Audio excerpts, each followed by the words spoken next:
Ya está con nosotros Diego Sharifker, vamos a conversar de muchísimos temas además y quiero iniciar de inmediato la entrevista, obviamente dándote la bienvenida. Estabas un Muchas poco gracias. perdido de la palestra pública, pero aquí te tenemos el día de hoy, este viernes, en Primera Página. Tu visión como dirigente político, obviamente como concejal y como joven de esta decisión del Tribunal Supremo de Justicia que ha acaparado los titulares el día de hoy, se declara constitucional este decreto de emergencia económica que ya había sido negado por la Asamblea Nacional. ¿Cuál es tu opinión al respecto? Sí, bueno, primeramente muy buenos días, muchas gracias por la invitación y bueno, madrugamos el Día de la Juventud Así es. justamente con esta noticia de entrada en vigencia el decreto de emergencia económica por parte del Poder Judicial, no por decisión de la Asamblea Nacional.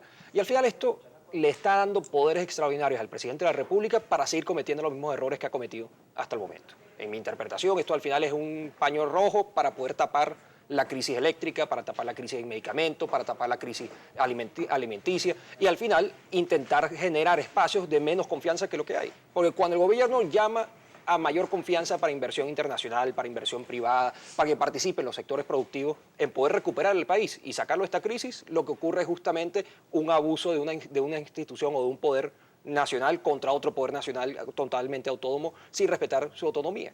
Aquí lo que se demuestra otra vez es que la intención no es superar ninguna crisis. La intención es simplemente imponer una agenda política por encima del pensamiento de la mayoría de los venezolanos. Ahora bien, esto se puede interpretar como una suerte de habilitante y considera Diego Sharifker que el presidente de la República no pudiera tomar medidas que son competencia netamente del Ejecutivo en materia económica sin la aprobación de este decreto. Sin duda alguna, y esa era la postura de los diputados en la Asamblea Nacional. El presidente tenía facultades suficientes para poder tomar decisiones importantes en materia económica para solventar la crisis que estamos viviendo. Lo que pasa es que querían el argumento de más poder todavía para el Poder Ejecutivo para poder intentar avanzar y solventar esta crisis. Vuelvo y repito, la gran realidad es que este decreto de emergencia económica no va a resolver ningún problema.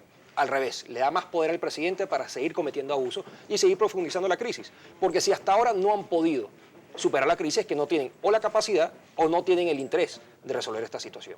También el viejo presidente ayer anuncia una tarjeta de racionamiento para el país, una demostración más de que la crisis se está profundizando y las medidas que está tomando de ninguna forma solventan esta situación, sino que al revés, la siguen profundizando, no generan confianza y tampoco generan intención de poder solventar o revertir decisiones totalmente impopulares, totalmente innecesarias, que siguen hundiendo al país en una profunda crisis económica y social. El hecho del robo de alimentos, un robo de pollos en San Martín, demuestra la situación crítica y grave que está viviendo el país. La gente está robando por hambre, porque cuando alguien roba comida, como en ese caso, roba por hambre, y este decreto de emergencia económica no solventa esa crisis de hambre. Lo que al revés es le da más poder al Ejecutivo para cometer abusos y poder hacer un corralito, como denunciaron muchos diputados en su momento, que es manejar y controlar tu dinero, el poco que tenemos, a su propia conveniencia y decir cuánto podemos gastar diariamente o cuánto podemos retirar de nuestras cuentas. Hoy es Día de la Juventud. Ante este panorama, ¿qué hacer o tienen algo que celebrar los jóvenes venezolanos un No, día como hoy? sin duda alguna. Pues no hay forma de celebrar hoy en día en Venezuela. Pues ser joven en Venezuela es uno de los roles más difíciles que hay. Lo vivimos hace 2 años con las protestas del 12 de febrero. La cantidad de jóvenes que todavía se presentan ante tribunales, que todavía tienen que ir están presos todavía muchos de ellos. Muchos jóvenes que se han tenido que ir del país justamente por falta de oportunidades. Muchos jóvenes muchos que hemos perdido amigos de nuestra edad justamente a manos de la inseguridad. Hay que recordar que casi el 70% de los fallecidos por el AMPA son entre 18 y 25 años en Venezuela. Por eso ser joven ahorita es muy difícil. Y es muy difícil saber que también ver hacia el futuro que pareciera que hay pocas oportunidades.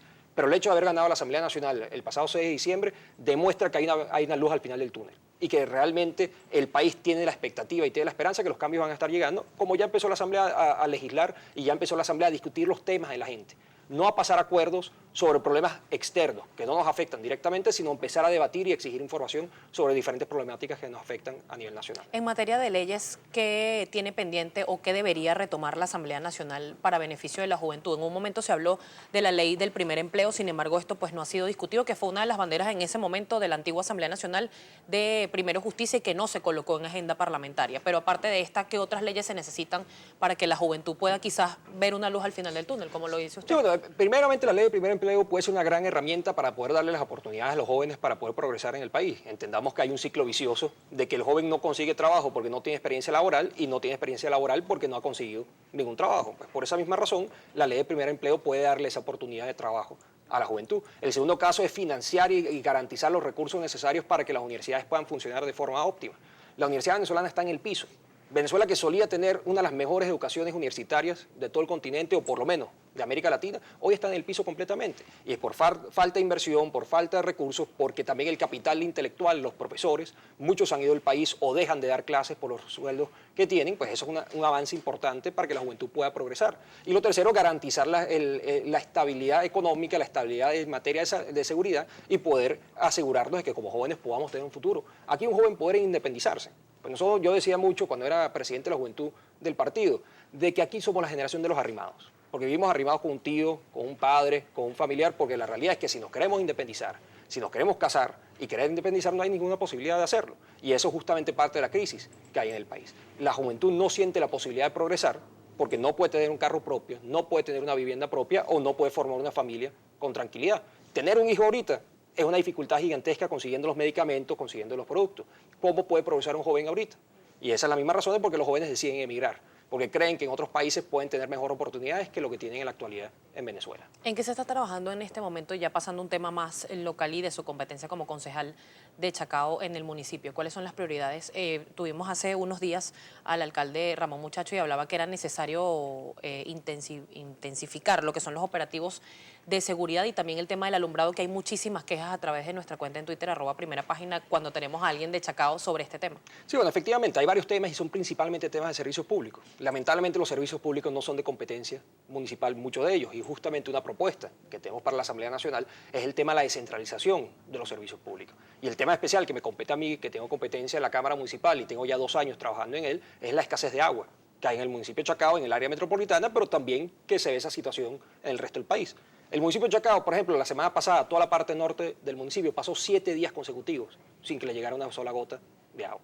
Eso ocasionó protestas de vecinos que trancaron calles en los sectores populares o barrios de nuestro municipio.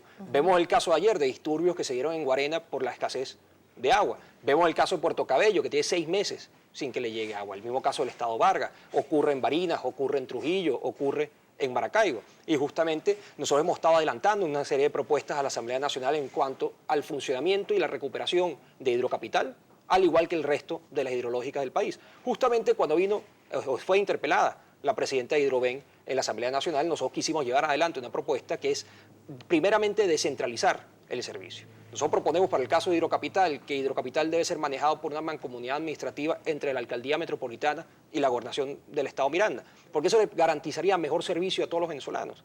La descentralización ha sido una excelente experiencia en Venezuela. Cuando se descentralizó el sistema de aseo urbano a los municipios, mejoró la recolección de la basura. Cuando se descentralizó la policía, mejoró la seguridad en las ciudades venezolanas. Ahora que el gobierno vuelve a centralizar a la policía, exigiendo que el director de la policía, los operativos, etcétera, sean aprobados por el Ministerio de Interior y Justicia, vemos la crisis de inseguridad que estamos viviendo. Pues creemos que si se descentralizara Hidrocapital, habría mayor contacto con la gente y mejores soluciones. Segundo, hay que sincerar el plan de racionamiento. Hay un plan de racionamiento que se está dando a cabo en Caracas y en otras ciudades del país que ni siquiera se cumple.